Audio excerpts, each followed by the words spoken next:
Hello दोस्तों, I hope आप दोस्तों सब ठीक होंगे।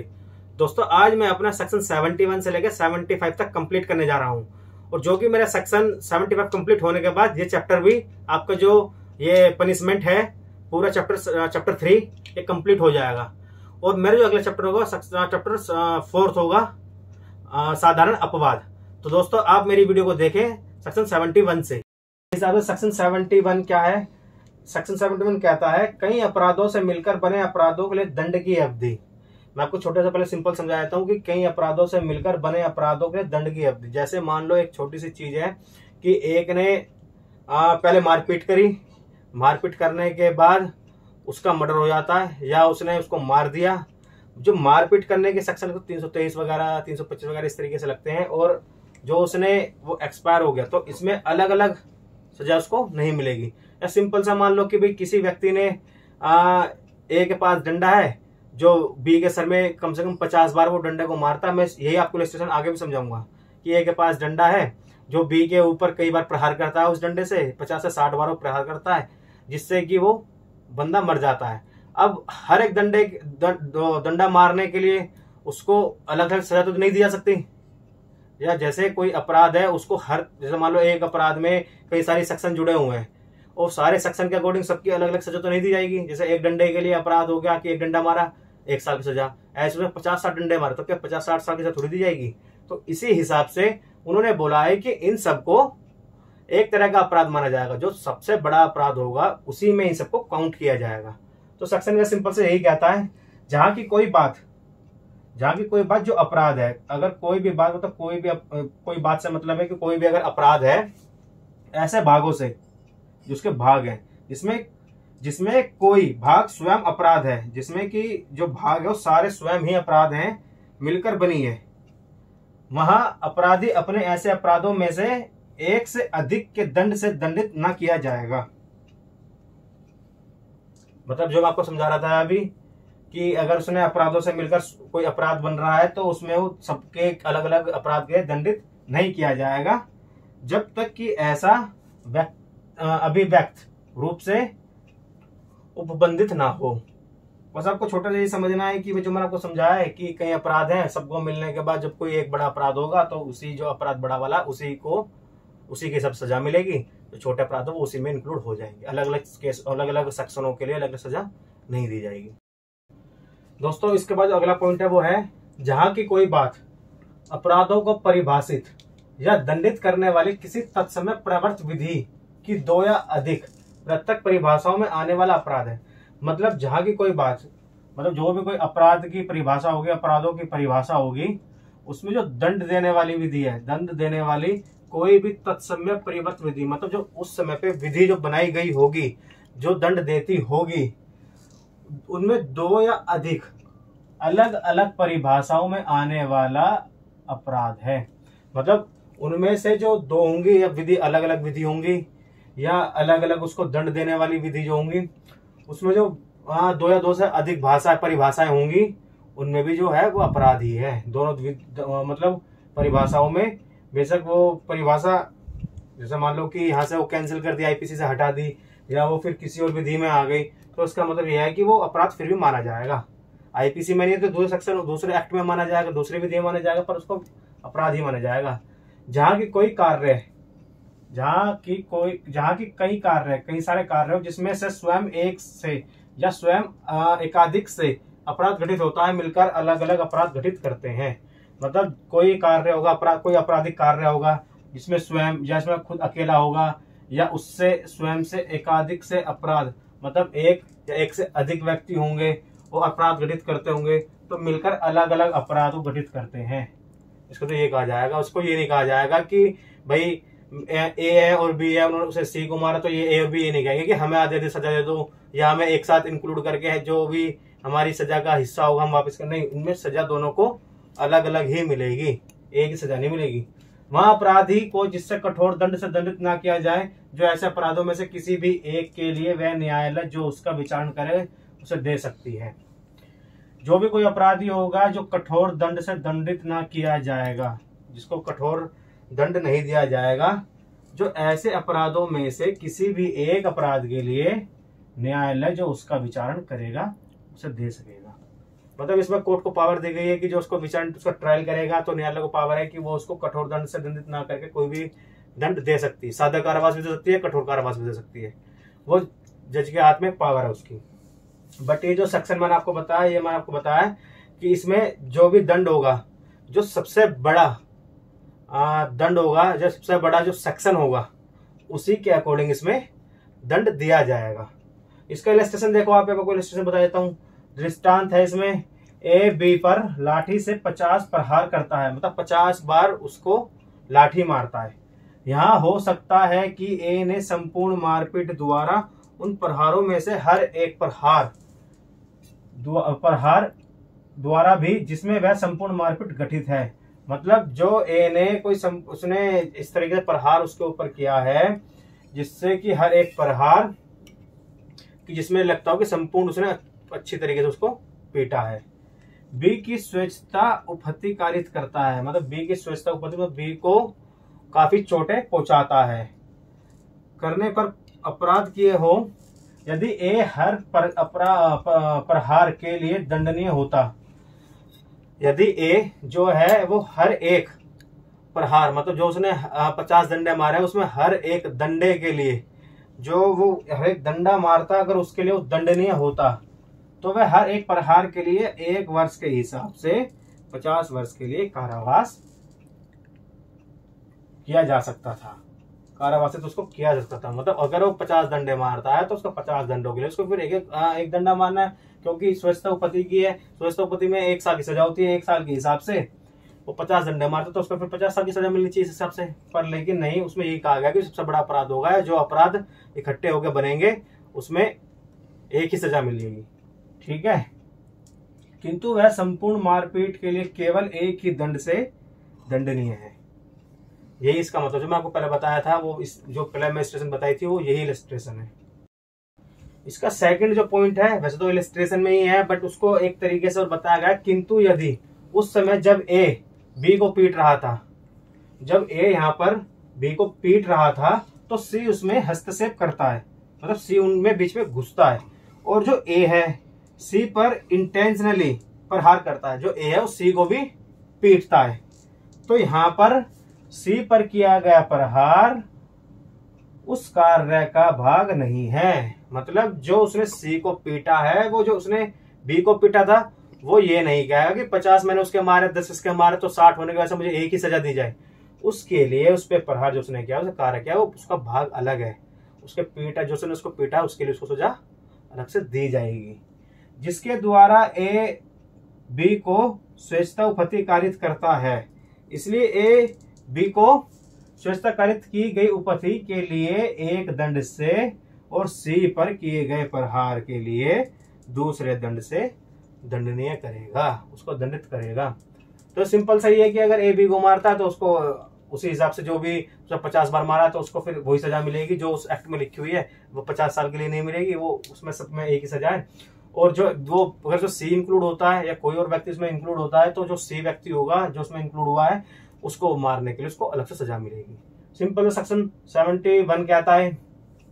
अब इसी तरीके सेक्शन 72 कहता है। 72 कहता है कि अगर पहले छोटा समझ लो, 72 सिंपल सा ये कहता है कि अगर कोई व्यक्ति जो अपराध करता है और वो काफी सेक्शनों में बटा हुआ है और उसमें ये नहीं पता कि उसमें सेक्शन जो बटा हुआ है वो किस तरह का सेक्शन होगा या वो किस तरीके से उसको संदेह का लाभ, संदेह मतलब जो उसने किया है कि उसको पता नहीं है, जो कोर्ट को भी नहीं पता चल रहा ढंग से कि भाई किस तरह का अपराध है, बस 4-5 उसने अपराध किए तो उसमें जो सबसे कम अपराध होगा वो दिया जाएगा।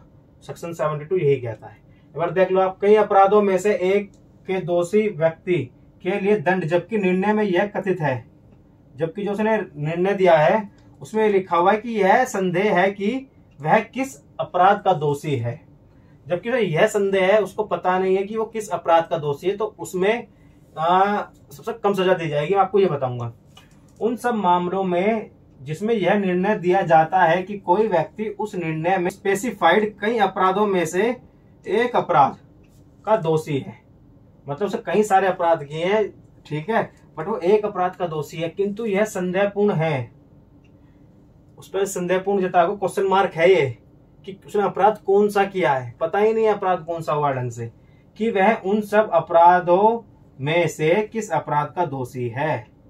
यदि वह दंड सब अपराधों के लिए उपबंधित नहीं है, जबकि वो जो उसको दंड दिया गया है वो सभी अपराधों के लिए उपबंधित नहीं है, कि उसके ऊपर प्रेशर नहीं है कि वो सभी अपराधों के ऊपर जो मतलब जैसे एक सेक्शन बड़ा हो गया, एक सेक्शन छोटा हो गया, सिंपल सा 323 हो गया, 319 हो गया, इस तरीके से काफी अपराध हैं जो छोटे हैं बड़े भी हैं, उनमें अलग अलग सजाएं हैं। तो सजा के हिसाब से उपबंधित नहीं है कि वह अपराधी उस अपराध के लिए दंडित किया जाएगा जिसके लिए कम से कम दंड उपबंधित किया गया है। मतलब सबसे उसमें जितना जो सा भी सबसे छोटा जो सेक्शन होगा, छोटे से कम उसमें सजा होगी। जैसे उसमें 1 साल की सजा है, जैसे हिसाब से मान लो कि 1 साल की सजा है इसमें, तो जो 1 साल की सजा सबसे कम है तो उसको उसी सजा के अकॉर्डिंग दंडित किया जाएगा अगर उसमें वो संदेहपूर्ण है। दोस्तों सेक्शन 73 है एकांत परिरोध। एकांत परिरोध का मतलब होता है कि एक कैदी, जो भी कोई कैदी हो, इसको अलग रखना। मतलब इस पर आप मान लो कि काल कोठरी जिसको बोलते हैं, कि वो वहां पे कोई नहीं होगा, सिर्फ वो अकेला ही व्यक्ति होगा। बट वो अकेला व्यक्ति कब होगा, मैं आपको सेक्शन में बताता हूं। जब कभी कोई व्यक्ति ऐसे अपराध के लिए दोषित ठहरा जाता है, मतलब जब भी कोई व्यक्ति होता है जो अपराध के लिए उसको पता लग जाता है कि इसने ये अपराध किया है और उसको उसके लिए दोषित ठहरा दिया जाता है कि उसने अपराध किया है, जिसके लिए न्यायालय को इस संहिता के अधीन उसे कठिन कारावास से दंडादेश करने की शक्ति है, तो न्यायालय अपने दंडादेश द्वारा आदेश दे सकेगा। मतलब अगर ऐसा कोई भी अपराधी है जिसने काफी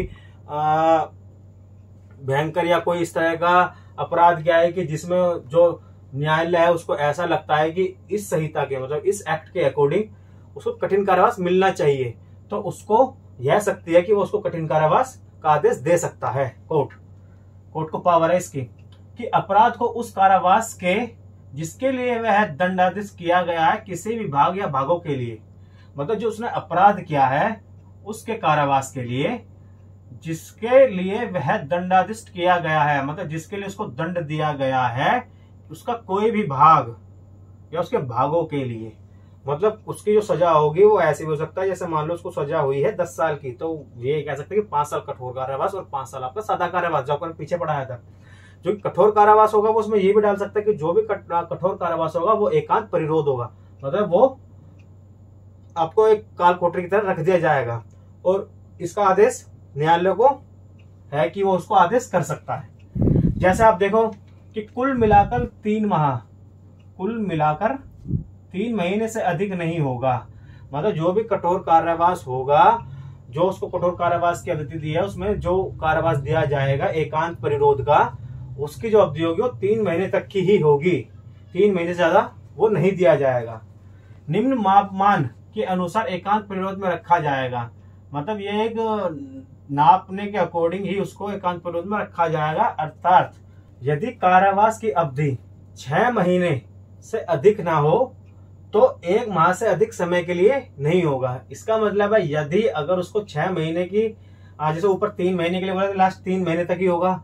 अगर किसी को कारावास दिया गया कठोर कारावास, उसकी अवधि 6 महीने की है, तो उसमें जो कठोर कारावास होगा, जो उसको ये एकांत परिरोध होगा, वो 1 महीने का होगा 6 महीने की अवधि के अंदर। आप ये प्री के साथ बहुत इंपॉर्टेंट है, याद रखना, क्योंकि प्री में बहुत ज्यादा पूछी जाती है चीजें।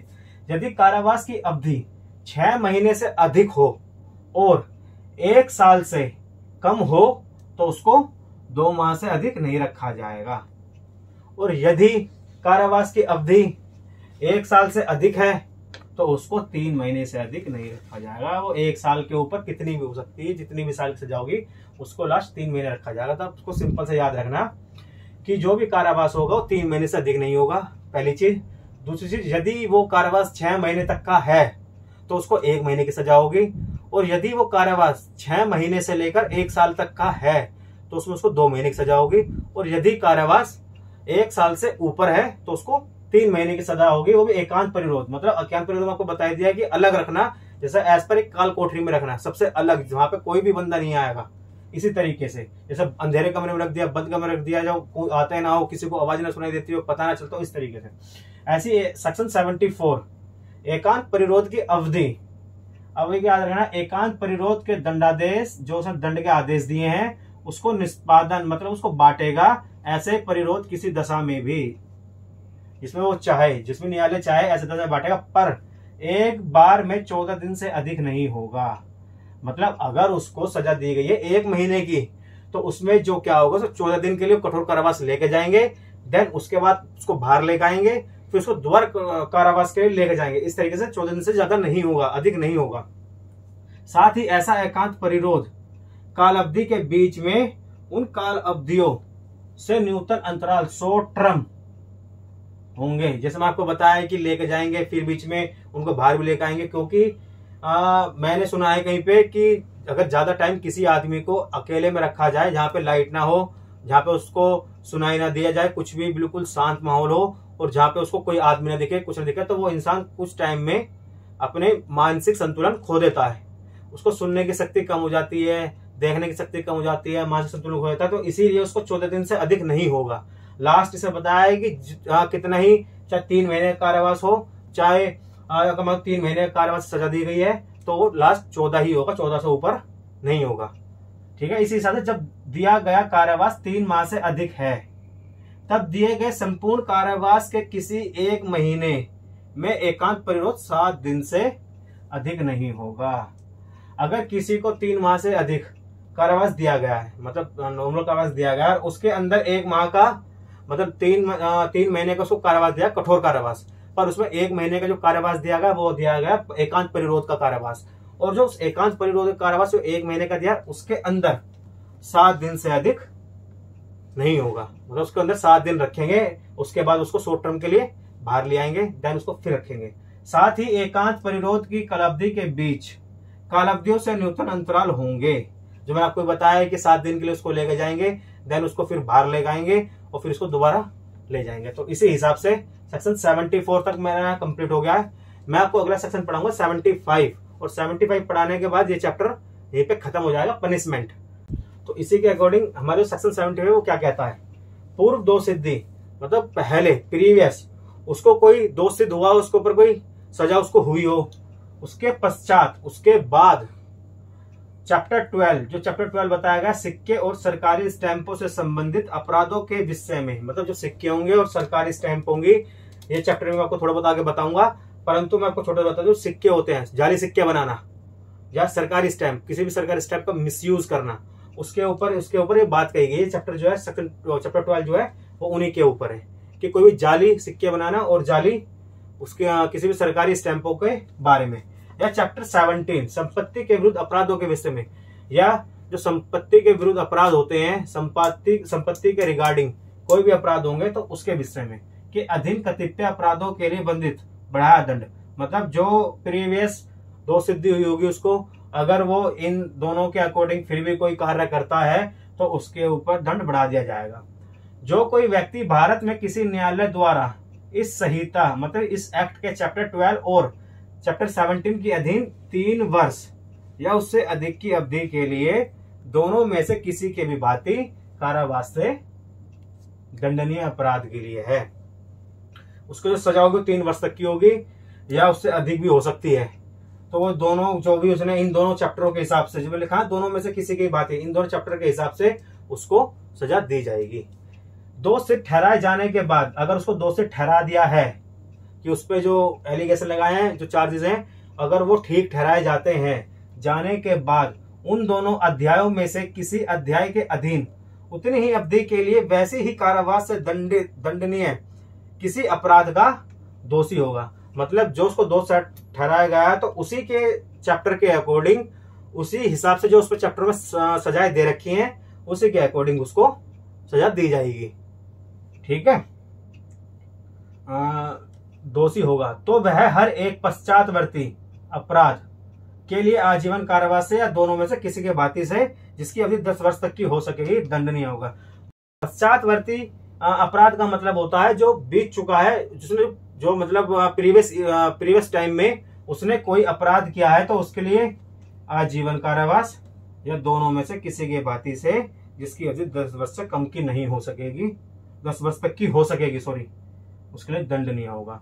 मतलब जो उसने पहले अपराध किए, अगर वो फिर दोबारा अपराध करता है और इन्हीं सेक्शन के अकॉर्डिंग वो अपराध आता है, या तो फिर उनको वो उन सेक्शन के अकॉर्डिंग जो सजा होगी वो दी जाएगी, और अगर उसके बाद भी उस अपराध को करता है तो वह उसको जो सजा होगी वो आजीवन कारावास की होगी या फिर वो 10 वर्ष तक की हो सकेगी।